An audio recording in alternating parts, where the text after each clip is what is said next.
রমজানে মাঝে মাঝে তারাবির নামাজ ছুটে যায়। যদি আমার তারাবির নামাজ ছুটে যায়, এতে কি আমার রোজা আদায় হবে বা রোজার পূর্ণতাতে কোনো সমস্যা হবে কিনা? ভাইরা আমার, রমজান মাসে তারাবির নামাজ না পড়লে আমরা অনেকে মনে করি যে তার রোজাতে বোধহয় অসুবিধা হবে। এটা সম্পূর্ণ ভুল ধারণা। তারাবি একটা ইবাদত, রমজানের রোজাটা আরেকটা ইবাদত। যেহেতু তারাবি না পড়লেও রমজানের রোজা হয়ে যায়, তাহলে তারাবি পড়ার কি আর দরকার আছে? কেন? রোজা তো হয়ে যাবে। আলাদা ইবাদত। রোজা রাখা একটা ইবাদত, তারাবি পড়াটা আরেকটা ইবাদত। নবী করিম সাল্লাল্লাহু আলাইহি ওয়াসাল্লাম একই হাদিসে দুটি কথা বলেছেন, মান কামা রমাদানা ঈমানান ওয়া ইহতিসাবান গুফিরা লাহু মা তাকাদ্দামা মিন যামবি। একই হাদিসে বলেছেন, মান সামা রমাদানা ঈমানান ওয়া ইহতিসাবান গুফিরা লাহু মা তাকাদ্দামা মিন যামবি। যে ব্যক্তি ঈমান এবং ইখলাসের সাথে রমজানের রোজা রাখবে, আল্লাহ তার পূর্বের গুনাহ মাফ করবেন। যে তারাবি পড়বে, তারও পূর্বের গুনাহ মাফ করবেন ইনশাআল্লাহ। এই জন্য ভাইরা, তারাবির নামাজ পড়তে হবে। এটা সুন্নাহ, গুরুত্বপূর্ণ সুন্নাহ, সাধারণ সুন্নাহ না। নবী সাল্লাল্লাহু আলাইহি ওয়াসাল্লাম ছাড়েন নাই, সাহাবীরা ছাড়েন নাই। কোনো ওযর ছাড়া তারাবি ছাড়া যাবে না। জামাত ছুটে গেলে একা একা হলেও পড়বেন, কিন্তু কোনো কারণে পড়তেই পারলেন না, সফরে আছেন, ট্রাভেলে আছেন, বাসে ছিলেন, ট্রেনে ছিলেন, নাইটে সফর করেছেন, তারাবি পড়তেই পারেন নাই, ইনশাআল্লাহ আপনার রোজা হয়ে যাবে। তাই বলে তারাবিকে অনেকে অবহেলা করেন আজকাল, যেটা তো সুন্নাত, না পড়লেই কি। এই অবহেলাটা আরেকটা দোষের। তাহলে আমাদের মধ্যে দুইটাই সীমা লঙ্ঘন। কেউ মনে করেন তারাবি না পড়লে রোজাই হবে না, এটা হলো বাড়াবাড়ি। আবার অনেকে মনে করেন তারাবি না পড়লেই বা কি, এটা হলো ছাড়াছাড়ি। এই বাড়াবাড়ি এবং ছাড়াছাড়ির মধ্যে আমাদের থাকতে হবে। আল্লাহ আমাদের তৌফিক দান করুন। হুজুর, রমজান মাসে কন্যার বাড়ি থেকে ছেলের বাড়িতে ইফতার না পাঠালে শ্বশুর শাশুড়ি গালমন্দ করে, এমন অবস্থায় কি করা উচিত? কন্যার বাড়িতে কি ইফতার পাঠানো উচিত? আপনার কাছে জানতে চাই। ভাইরা আমার, আমাদের সমাজে বহুল প্রচলিত, বহুল প্রতিষ্ঠিত কুসংস্কারগুলোর মধ্যে থেকে একটি হলো এটি যে মেয়ের বাবার বাড়ি থেকে রমজান আসলে ইফতারের বিভিন্ন আইটেমের জন্য ছেলে, ছেলের মা, ছেলের বাবা, ছেলের গোষ্ঠী, ছেলের বিভিন্ন মহিলারা, ওই ফ্যামিলির তারা অপেক্ষায় থাকে। আল্লাহর জমিনে যদি 10টা নিকৃষ্টতম ছোট লোকই থাকে, তার একটা হলো এইটা। যুবক ভাইরা, কোন যুবক হাত তুলে বলতে পারবেন যে আমার শ্বশুরবাড়ি থেকে রমজান উপলক্ষে এরকম কোন ভিক্ষাবৃত্তি আমরা করতে দেই নাই? বলতে পারবেন কেউ? দেখি কার কার বউকে পাঠা বলা আছে, হাত তোলেন। হয় নাই যাদের।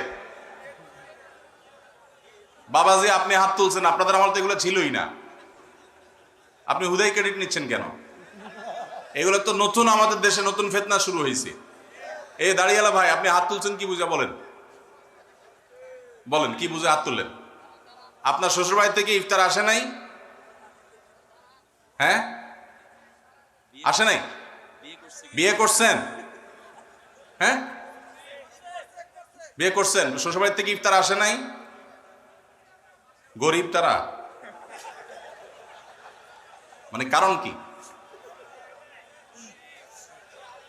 ভাইয়েরা আমার, এদেশ থেকে যৌতুককে ওলামায়ে কেরাম মিম্বর থেকে, মাহফিলের মঞ্চ থেকে ঝেঁটিয়ে বিদায় করেছেন, আলহামদুলিল্লাহ।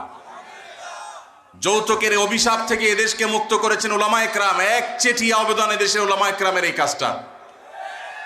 যৌতুক চলে গেলে কি হবে? ইফতারের নামে যৌতুক এখনো বাকি আছে, এইটা আমাদের দূর করতে হবে কি হবে না? অনেক যুবক আছে, তারা বলে যে আমার শ্বশুরবাড়ির লোকেরা খুশি মনে দেয়। ভালো করে শুনে রাখেন, 2 নাম্বারের অপর নাম হলো এখন খুশি মনে দেওয়া। ঘুষখোর সেও বলে খুশি হয়ে দিস, যৌতুকখোর সেও বলে বেহিসাব খুশি হয়ে দিস। শুধু খুশি হয়ে না, জোর করেও দেয়। জোর করে দিবে না, কি করবে? তার মেয়েটার শান্তি দরকার তার। আপনি যদি বাপের বেটা হয়ে থাকেন, মুসলমানের সন্তান হয়ে থাকেন, বিনয়ের সাথে শাশুড়িকে বলবেন, শ্বশুরকে বলবেন, কোনো কিচ্ছু আমার এখানে পাঠাবেন না, পাঠালে আমি মনে কষ্ট পাবো, উল্টা পারলে আমি দিব। একটা কথা আমি সবসময় বলি ভাই, একটা মেয়েকে কষ্ট করে গর্ভধারণ করা, জন্মের পর থেকে নিয়ে তাদেরকে পড়ালেখা ভরণ পোষণ দিয়ে বড় করে যখন সে সার্বিকভাবে একজন পূর্ণাঙ্গ মানুষে পরিণত হয়েছে, সুশিক্ষিত হয়েছে, সুস্থ সবল হয়েছে, সুঠামদেহী হয়েছে, তখন তাকে ছেলে পক্ষের হাতে তুলে দেয়। সারা জীবন এই মহিলাটার পেছনে ইনভেস্ট করেছে কে? তার বাবা মা। আর ভোগ করছে কে? স্বামী এবং স্বামীর ফ্যামিলি। ঠিক না ভাই? ঠিক। পড়ালেখা করাইছে মেয়ের বাপ মা, ওই পড়ালেখা দিয়া, ওই শিক্ষা দিয়া স্বামীর ছেলে মেয়েকে সে পড়ালেখা করায়। ঠিক না ভাই? ঠিক। রান্না বাড়াটা শিখাইছে তার মা, ওই শিক্ষা দিয়ে রান্না বাড়া করে খাওয়ায় কারে? স্বামীকে, শ্বশুর শাশুড়িকে। ঠিক না ভাই? ঠিক। তাহলে উচিত হলো ছেলে পক্ষের মেয়ে পক্ষকে এটা বলা, বেহিসাবকে বলবে, ছেলের বাবা মেয়ের বাবাকে বলবে, বাবাজি বা ভাই, আপনার মেয়ে তাকে মানুষ করতে যত টাকা পয়সা লাগছে তার সব কিছু আমি দিতে চাই। এরপরও তো কোনো মানুষ কেনা যায় না, এটা কেনার জন্য দেওয়া না, অন্তত কৃতজ্ঞতা আদায়ের জন্য দেওয়া, এটা বলা দরকার ছিল। সেটা না করে উল্টা আস্ত একটা মেয়ে দিয়ে দিল, তার সাথে আবার আপনি যৌতুক আশা করছেন। আপনার চাইতে বড় ছোট লোক আল্লাহর জমিনে আর হতে। এই সমস্ত ভিখারীদেরকে ধরে ধরে আস-সুন্নাহ ফাউন্ডেশন ইফতার প্রজেক্টের জন্য পাঠায় দিবেন। আপনাদের এই মাঠেও ইফতার বিতরণ হয়, যাদের শ্বশুর বাড়ি থেকে ইফতারের দরকার হয় এদের সবাইকে আমাদের ওখানে পাঠায় দিবেন। কথা বুঝে আসছে? এখন এরপর থেকে হুদাই যায় আমাদের ওখানে সিরিয়াল ধরবে। সিরিয়াল ধরলে সবাই ইফতার পাবে। শর্ত হলো সে প্রকাশ্যে ঘোষণা দিবে, আমি শ্বশুরবাড়ি থেকে ইফতার প্রত্যাশী ছিলাম, কিন্তু সেখান থেকে ইফতার পাওয়ার কোনো ক্ষীণতম সম্ভাবনা না থাকায় আমি নিরুপায় হয়ে এখন আস-সুন্নাহ ফাউন্ডেশনের দ্বারস্থ হয়েছি। এইটা যদি আপনি ঘোষণা দিতে পারেন, আমাদের দিতে কোনো অসুবিধা নেই ইনশাআল্লাহ। ভাইরা আমার, এই কুসংস্কার আমরা দূর করবো তো ইনশাআল্লাহ। খুশি মনে বলতে কোনো কিচ্ছু নাই। খবরদার, মেয়ে পক্ষ যদি ইফতার পাঠায়, ছেলে পক্ষ পাঠায় না কেন? মেয়ে পক্ষ যদি 2 আনা পাঠায়, ছেলে পক্ষ 4 আনা পাঠানো উচিত। অনেক মহিলারা আছে ফ্যামিলির, তারা খোঁচাখুচি করে বৌমাকে। আল্লাহ আমাদের এই কুসংস্কার থেকে মুক্ত থাকার তৌফিক দান করুন। রোজা রেখে কোনো চুল বা নখ কাটা যাবে কিনা? রোজা রেখে চুল বা নখ কাটা যায় আপনাদের এলাকায়? যায়? আলহামদুলিল্লাহ, সহজ মাসালা। রোজা রেখে চুল বা নখ কাটলে রোজার কোনো অসুবিধা হয় না। রোজা রেখে সরিষার তেল গায়ে মাখলো কোনো অসুবিধা নেই। কোনো আপনার স্নো পাউডার ইত্যাদি ব্যবহার করলে এগুলোর কোনো অসুবিধা নাই, রোজা হয়ে যাবে ইনশাআল্লাহ। একজন 2টা প্রশ্ন করছেন। এক প্রশ্ন হচ্ছে, স্বামীর কথা শোনাটা যতটা জরুরি, স্ত্রীর কথা শোনাটা কি ততটা জরুরি নয়? স্বামীর কথা যতটা শুনবেন, স্ত্রীর কথাটাও কি ততটা শুনবেন কিনা? দেখুন, পৃথিবীতে ফ্যামিলি ব্যবস্থাপনা ইসলামে একটা আছে, আর এর বাইরে পশ্চিমাদের আরেকটা আছে। 2টা সিস্টেম।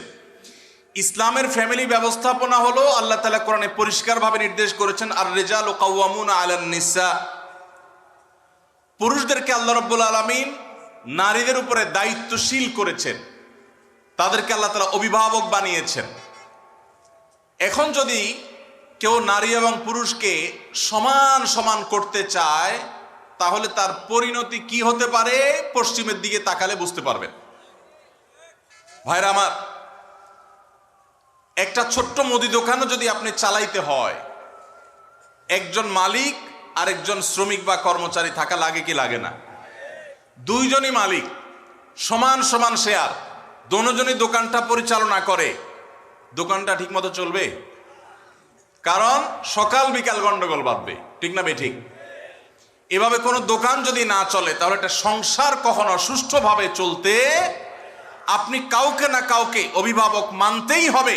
হ্যাঁ, এর মানে এই না যে অভিভাবক যা খুশি তা করতে পারে, জুলুম করতে পারে, অন্যায় নির্দেশ দিলেও সে অধিকার আছে, সেটা ইসলাম বলে না, কখনো বলে না।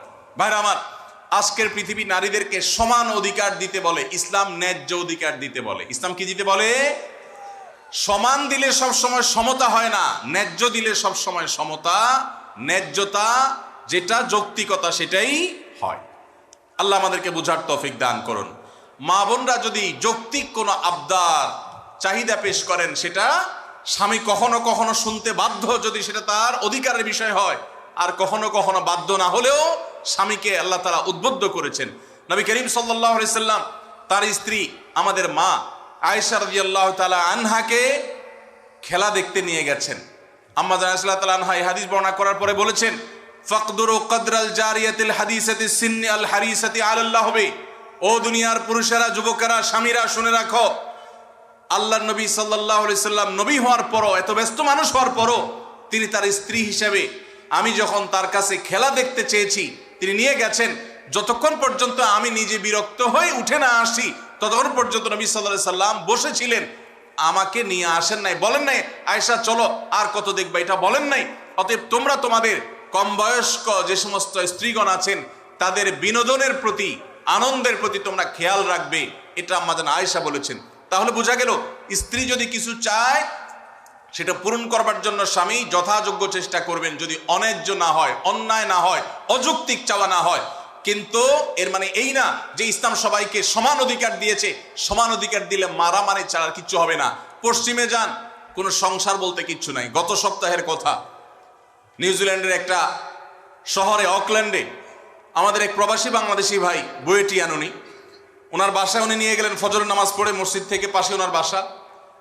তো ওনার বাসায় গিয়ে আমি একটু আশপাশে কিছু গাছ টাছ দেখলাম, দেখে বের হচ্ছি। উনি আমাকে দুটা জিনিস দেখালেন। এক হলো বললেন যে ভাই আপনি যে সবজি চাষ করেন ঢাকায়, ওই ভিডিও দেখার পর আমার ওয়াইফের চাপে আমি এই যে লাউ গাছ লাগাইছি, সেই লাউ গায়ে অনেক লাউ ধরছে। চিন্তা করলাম আমরা কাজ করছি এখানে 11,500 কিলোমিটার দূরে আমল হয়েছে আলহামদুলিল্লাহ, 11,500 কিলোমিটার দূরে। তো তার একজন প্রতিবেশী বৃদ্ধ, বয়স 65 থেকে 70 হবে, এই ভদ্রলোকের সাথে আমার পরিচয় করায় বললেন যে আমার নেইবর, আমার প্রতিবেশী।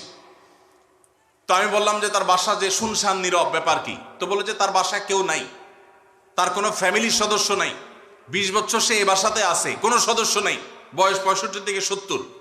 গায়ে দেখি যে ময়লা আবর্জনা লেগে আছে, ভোরবেলা কোত্থেকে কাজ করে আসছে, পরিশ্রম করে খায় দায়। আমি অবাক হয়ে গেলাম। আমাদের দেশে একজন বৃদ্ধ মানুষ 20 বছর ধরে একা একা তিনি উপার্জন করে চলতে হয়, তার দেখভাল করার কেউ নাই, এটা কি কল্পনা করা যায়? আপনি যদি ট্রাভেল করেন সারা দুনিয়াতে দেখবেন বৃদ্ধ বৃদ্ধ মহিলা 60, 65, 70, 80 বছর একা একা ট্রাভেল করছে, কেউ তাদের সাথে নাই। ইসলাম যে পরিবার ব্যবস্থাপনা রেখেছে এটার উপরে পোদ্দারি করতে গিয়ে গোটা পৃথিবীর বেশিরভাগ দেশগুলো নিঃস্ব হয়ে গেছে। অতএব আমরা যারা আল্লাহর বিধানের সাথে পাল্লা দিতে যাব তাদের গোল্লায় যাওয়া ছাড়া কোনো উপায় থাকবে না। মেয়েদেরকে ইসলাম সমান অধিকার দিতে বলে না, কোনো কোনো ক্ষেত্রে ছেলেদের চাইতে বেশিও দিতে বলে, আবার কোনো কোনো ক্ষেত্রে কমও দিতে বলে, যেখানে যতটুকু প্রয়োজন ততটুকু। অতএব শেয়ানে শেয়ানে সমানে সমানে যদি নড়তে চান তো ওদের যে অবস্থা হয়েছে, সংসার ভেঙে গেছে, পরিবার ব্যবস্থা ভেঙে গেছে, সে অবস্থা আমাদের হবে। আমি ওই ভাইকে জিজ্ঞেস করলাম এই লোকটা ফ্যামিলি ছাড়া কেন থাকে, কারো কি একা থাকতে ভালো লাগে? তখন তিনি আমাকে বললেন ভাই সাধে থাকে না, এই জন্য ফ্যামিলি ছাড়া থাকে যে বইয়ের সাথে তো 2 দিনে বেশি 3 দিন বনবে না। নিয়ম হলো, আইন হলো, বেশিরভাগ উন্নত দেশগুলোর আইন একই রকম। 3 বছর যদি বিবাহ লাস্টিং করে, বিচ্ছেদ হলে স্বামীর যা উপার্জন আছে তার অর্ধেক স্ত্রী, স্ত্রীর যা উপার্জন আছে তার অর্ধেক স্বামী পেয়ে যাবে। এই আইনের কারণে মানুষ বিবাহ করতে চায় না, অবৈধ সম্পর্ক দিয়ে সে কাজ সারে, যার কারণে সন্তান হয় না, জেনারেশনের মধ্যে গ্যাপ তৈরি হয়ে যাচ্ছে। আল্লাহ তাআলা আমাদেরকে ইসলামের মতো সুমহান জীবন বিধান দিয়েছেন, এর চেয়ে যৌক্তিক, এর চেয়ে সুন্দর, এর চেয়ে সুখ, এর চেয়ে দাম্পত্য শান্তি আর কোন সমাজে কল্পনা করা যায় না। আল্লাহ তাআলার শুকর সেজন্য।